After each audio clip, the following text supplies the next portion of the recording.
Salut José. Salut José. Comment ça va? Déjà, ça va très bien. Vous êtes déjà en train de faire des bêtises. Il est tôt ce matin déjà. Non, on fait pas de bêtises. On est en train de faire le test pour savoir qui c'est qui paye son café. Ouais, surtout pour savoir qui c'est qui va utiliser le dernier morceau de papier pour les toilettes. Parce que du coup on a... Il n'y a plus de papier toilette.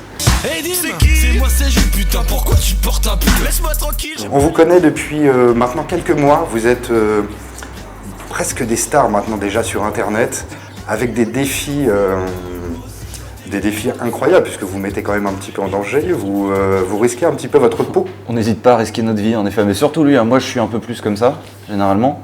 Parce que ouais, lui il aime bien sauter à l'élastique, il aime bien faire des trucs. Pourquoi il parle de C'est pas sorcier là? Ta gueule.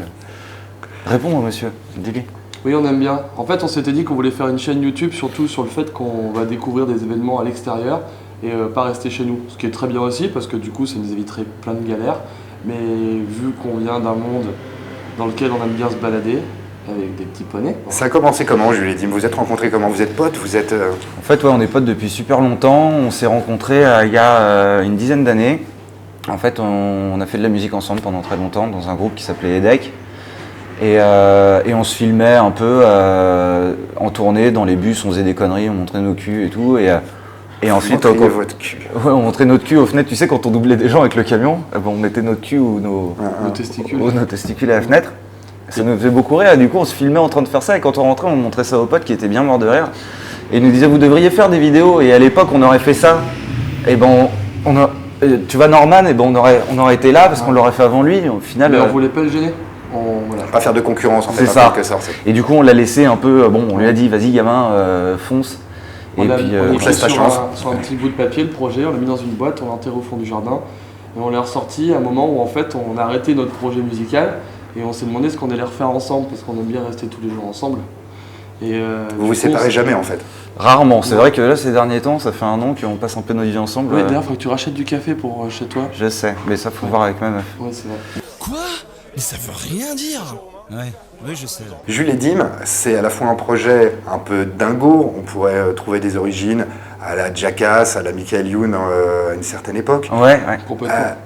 En plus, vous avez, au-delà de l'image, vous avez réussi à intégrer une dimension musicale. Le projet de départ, c'était vraiment ça, d'avoir des vidéos humoristiques clippées? On vient d'une culture hyper 90 où en fait on est hyper influencé par tout ce que tu disais comme... Très rock, ouais. Ouais, Jackass, Michael Youn, Les Inconnus, Les Nuls, enfin tout ce qui a pu bercer notre jeunesse jusqu'à la fin de notre adolescence. Et du coup, c'est vrai que pour nous, ça paraît logique et honnête et sincère. Parce qu'au final, c'est ce qu'on est, et pour plein de personnes, au final, on se rend compte qu'on donne encore une fenêtre sur cette culture-là qui aujourd'hui est plus trop mise en avant, quoi. Et le fait, comme tu disais, qu'on alimentait nos vidéos avec nos propres musiques, je pense qu'on a acquis en 20 ans de musique et tout ça, un sens du rythme qui nous a permis rapidement quand même de pouvoir monter nos vidéos en rythme. Et en effet, ouais, que ça puisse ressembler un peu à des clips, c'était un peu le but. Ouais. La semaine dernière, vous avez sorti votre premier clip musical, mais là vraiment avec une chanson, texte écrit par vous, musique composée par... On a collaboré, ouais.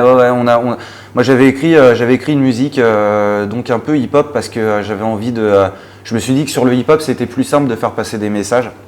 Parce qu'on pouvait raconter plus de choses que sur une chanson rock un peu traditionnelle où on aurait dit une phrase ou deux dans un seul couplet. Non, c'est cool, ça devient vraiment un travail familial, collégial, qu'on avait un peu perdu les dernières années où on faisait de la musique, où on se retrouvait avec des maisons de disques qui verrouillaient un peu tout dans tous les sens. Et là, on retrouve un peu notre indépendance et voilà, on fait un clip en indé avec Jérémy Barlozzo qui a réalisé le clip, qui est pareil, un ancien mec avec qui je faisais de la musique, qui est un ami, et donc voilà, on essaye vraiment de continuer à s'éclater dans les meilleures conditions possibles et c'est top, nous ça nous fait super triper, quoi. C'était quoi l'objectif, outre on va passer le côté se marrer et passer un bon moment avec ce titre Faire des pompes? Vous voulez faire passer un message philosophique, faut arrêter de boire des bières? Non, au contraire. C'est que nous, en fait, depuis 6 mois, on se prépare. C'est pour ça qu'on est gros, hein. C'est parce que normalement, on est genre mais baraque de ouf. Et là, on s'est laissé aller pour justement se mélanger un peu au quotidien des gens qui ne font pas de sport, pour pouvoir vraiment être imprégné de ces paroles. C'est ça le message, en fait, soyez ce que vous êtes. En fait, on fait pas beaucoup de sport et ouais, on aime bien boire des coups de temps en temps. Tous les jours. Et il n'y a aucun message philosophique. Hein. Je sais que Jérém, le réal, il a voulu faire passer un mot, mais Il n'a pas du tout été compris ni par nous ni par qui que ce soit d'ailleurs. Et non, c'est vraiment juste du délire. Et puis De la bonne déconne, de la French rigolade. Ouais. Les projets, c'est quoi, Jules Dim, pour... pour fin 2015, Ouais, déjà pour fin 2015 et puis, Ouais, puis après, la on suite. s'arrête de toute façon. Donc, on avait dit on fait 1 an et puis après, ouais, stop. Après, on terminado. passe en 3D. Non, on va faire quoi? C'est pareil, on a plein d'épisodes dans les tuyaux, des trucs qu'on a tournés, qu'on n'a pas encore montés parce que là on prépare encore un nouveau clip sur Noël. C'est pareil, ça faisait hyper longtemps qu'on s'était dit il faudrait vraiment qu'on fasse un truc sur Noël parce qu'il y a des trucs à dire, il y a des trucs où on peut se marrer. Donc on a fait, voilà, on prépare un truc avec une déviance un peu tendue, un peu extrême sur le Père Noël et les conditions de Noël et tout ça. Donc Ouais. ça c'est vraiment notre gros projet de fin d'année. Et puis après, on va sortir aussi des bêtisiers et tout, de toutes les conneries qu'on a fait et les moments qu'on n'a pas gardés, où ça se barre un peu en vrille, quoi. dans Puis notre tournage. 2016, ça va être long, donc du coup, il y a plein de projets. La source est loin d'être tarie, donc on a vraiment. Tu te calmes. Faire des pompes, faire des pompes, faire des pompes. Ça serait quoi le défi le plus extrême que vous aimeriez réaliser en Je crois 2016? je pense qu'on n'aurait pas les mêmes. Je pense que pour lui, ça serait faire un long métrage. Ouais, oui, enfin. On peut faire ça? Je dis pour lui, il dit pour moi. Vas-y, fais ça, oui. Mais qu'est-ce que tu fais? Eh bah quoi, je chante. Mais qu'est-ce que tu fais? Du coup, le truc, ça serait de. Je pense qu'il rêverait de faire un long métrage. Réussi, j'entends. Ça va pas être facile. Ça va pas être facile. Mais ouais, c'est vrai que ça serait cool. L'autre fois, je réfléchissais à ça, je me disais, vu qu'à chaque fois on a une sorte de quête dans tous nos épisodes, commencer une quête ici à Paris, puis la terminer à Los Angeles. On aimerait bien aller à Los Angeles. Et on va y aller.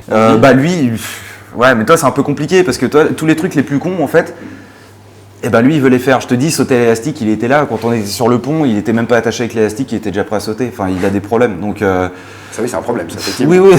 Je confirme que c'est un vrai Non problème. mais non, c'est ça, et c'est un peu, ouais, t'es vraiment très con toi sur ce genre de truc. Je sais pas, après c'est quoi ton gros délire? Bah sauter en parachute, l'autre fois il voulait vraiment sauter en parachute. Ouais, mais bon. C'est un Avec ou sans parachute? Mais Ouais, non, t'as mais- évoqué, En fait, franchement, sur un épisode où je sautais sans parachute et le mec me rattraperait pour me le donner, je Ah serais ouais, chaud. un côté très James Bond. Ouais. il y a un mec, un cascadeur qui l'a fait, c'est Jean-Louis Hérola, qui Ouais. l'avait fait dans les années 90. J'ai tout appris. Et non, ouais, mais toi ça te plairait ça? T'es con. Ouais, mais c'est pas un gros défi. Un gros défi, c'est faire un long métrage. Moi, ce que j'aimerais, c'est réussir à ce qu'on fasse une vraie saison, tous les deux, avec notre duo, et partir faire le tour du monde, en fait. Clairement. Aller rencontrer plein de choses, se mettre en danger. Aller dans une tous les- tribu. Et, Se faire tatouer par des tribus et tout. ouais, ça, c'est putain. Justement, par le tatouage, là, vous êtes habillés, on est des gens corrects. Vous avez beaucoup de tatouages, vous aimez les tatouages. Ouais, je regarde. Alors voilà, donc il y avait notamment le dauphin d'en faire des pompes, Ouais. mais qui était un faux. Hein. Ouais, Ça se voyait pas du tout. attends, je suis Ouais, impressionné, ouais, il y a il une est quand même anecdote. réellement tatoué, sans encre. Ça fait pas mal. Ça fait pas mal. Ouais, il y avait Tintin sur le tournage, je lui avais dit bah non, on va faire les trucs vraiment. Et alors il avait vraiment branché la machine, il y avait vraiment l'aiguille. Et genre Tintin il le tatouait comme ça, et genre pendant 4 jours, eh ben, il avait toute une marque en forme de bite. Voilà. Sans le ventre. C'était assez drôle. Jules et Dim, Ouais. vous faites des pompes. Ok. Je vais te faire 2 pompes. Je vais te faire un truc incroyable, tu vas pouvoir faire une prise de vue folle. Faire des pompes, faire des pompes, faire des pompes, faire des pompes, ouais, faire des Ah ouais, carrément. Faire des pompes. Faire des pompes. Rap au-dessus ça. Faire des pompes. Faire des... Rap, merde.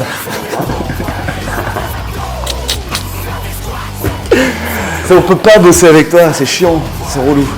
Jules et Dim, merci beaucoup. Merci, C'était José. un plaisir de vous rencontrer, c'était une première. Et puis je sais que ce ne sera pas la dernière. On va se retrouver prochainement sur plein de choses, plein d'histoires, etc. Avec grand D'ici là, plaisir. plein de bonnes choses à vous deux. À toi aussi, salut. Merci. On va remettre la table quand même parce que... En face des questions. Clap de fin.